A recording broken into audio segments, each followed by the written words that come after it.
এই নির্বাচনকে কেন্দ্র করে নানা ধরনের মানুষ আমাদের যে পাহাড়ি বাঙালি যে একটা দ্বন্দ্ব, এই যে অপপ্রচার চালানোর চেষ্টা করেছিল, আজকে শিক্ষা ব্যালটের মাধ্যমে সেই অপপ্রচারকে বৃদ্ধাঙ্গুলি দেখিয়েছে। এবং আমাদের যে ইনক্লুসিভ প্যানেল নবদিগন্ত, হিন্দু মুসলিম বৌদ্ধ খ্রিস্টান রয়েছে, তাদেরকে তারা হচ্ছে নির্বাচিত করেছে।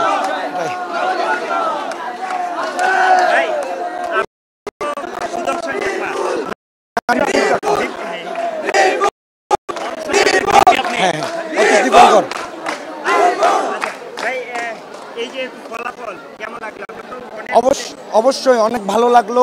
দেখেন, আমাদের যদি রেজাল্ট হয়েছে, আমি মাত্র একটা ভোটের ব্যবধানে আমি জিতেছি।